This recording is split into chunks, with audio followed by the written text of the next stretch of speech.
All right, we're here and we're back for part two, where our goal is going to be able to, we want to be able to list and explain the methods that we use to increase the reaction rate or that affect reaction rate overall. The first thing that we're going to look at is what we call the collision theory, or sometimes you'll hear it as the kinetic molecular theory, but mainly it's dealing with the collisions that happen for reactions to take place. Now, the main 3 points that we have to pay attention to here is that one, the molecules must collide. Two, they have to be oriented in a way or turned in such a way that the atoms that are bonded together to come to make the product can actually make contact. And three, they have to collide with enough energy for the reaction to occur. Now, there are a couple of different things that we can do to sort of make this happen, slow it down, speed it up, and sort of adjust it as we need. The first, each of these things are listed here on the slide below. We have five main ones that we're going to talk about at this time. One, we're going to talk about the nature of the reacting species, like what are the types of molecules or compounds that are interacting. Two, the size of the particles, how that affects it. The temperature, the concentration, and the catalyst. Now, the nature of the substances. We have here three examples of what would happen or what types of compounds would cause slower or faster reaction rates. Examples, ions. Because they have opposite charges, they're usually going to react pretty fast. And the more bonds in a molecule, the slower the reaction proceeds. So if I have a very complex molecule, it's usually going to be a much slower reaction. Also, molecules with strong bonds or large bond energies will also react slower. So examples like methane, oxidation of methane is going to be fast. So if I go to burn methane, it's going to react very, very quickly. Whereas photosynthesis is not a process that happens very, very fast. It actually is a little bit slower in terms of the overall rate. Now, the second thing that we're going to look at is the size of the particles. Now, when we have any type of reaction that takes place, we have it taking place on what we call an interface, the point between the two phases. So, if I can increase the surface area, the amount of places where we have contact, surface contact, the better it'll be for the overall reaction. What do I mean? Well, if I were to take a large chunk of magnesium, even though magnesium is very reactive, I could heat it up with a Bunsen burner or with even a candle to get it to react over time. If I want it to react faster, I want to get it smaller and smaller, possibly even into a powder state. This would allow for more collisions in the overall reaction, and meaning it increases the overall reaction rate. So the example given here, coal dust ignites explosively, versus if we have a lump of coal, it's going to be very, very slow.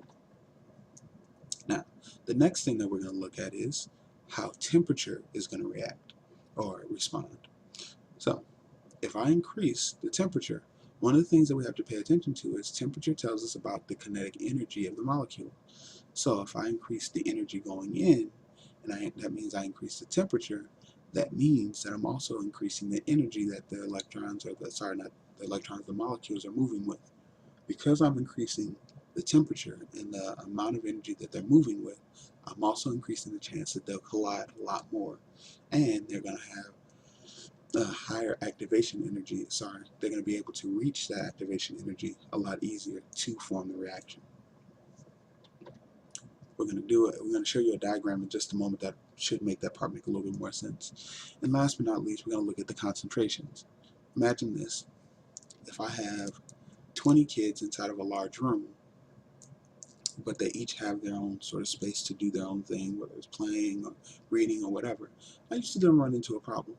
But when I increase the number of people into that size, say I try now to fit 70 kids into the same size room, because I've added more children into the mix, there's a better chance that we're going to have accidents and people bump into each other and frustration and all those types of things. The same thing happens when we have a reaction. The example we have here, if I was to, say, burn methane in pure oxygen, I'm going to get a much faster reaction than I would if I just burned it in regular air. Why? Well, regular air is only a small percentage oxygen, whereas pure oxygen is very reactive, very responsive. Last but not least, the last one we have is the presence of a catalyst. If I have a catalyst present, it's usually going to speed up the reaction. Why? It's actually going to provide an alternate mechanism for the reaction to take place. It's going to lower the activation energy. Now, I've used this term activation energy a lot, and you're probably saying, what in the world is activation energy overall?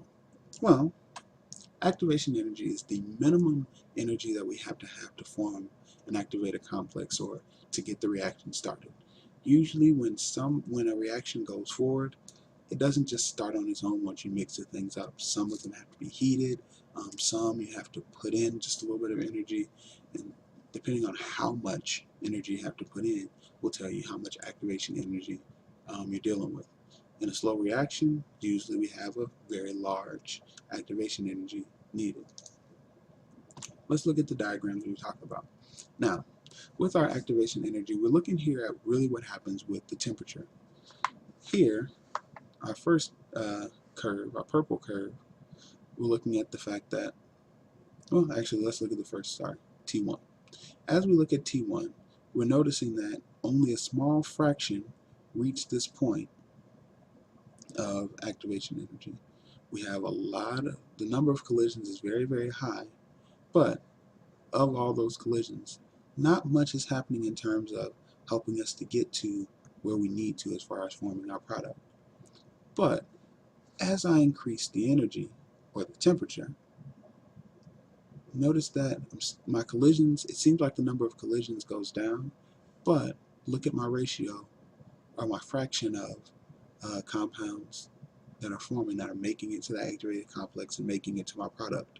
Because of how I'm adding in the energy, it actually makes my collisions more effective. Because my collisions are more effective, then I end up making more of my product. That's the goal. Now, this type of diagram that you're seeing is called a Boltzmann plot, Maxwell-Boltzmann plot.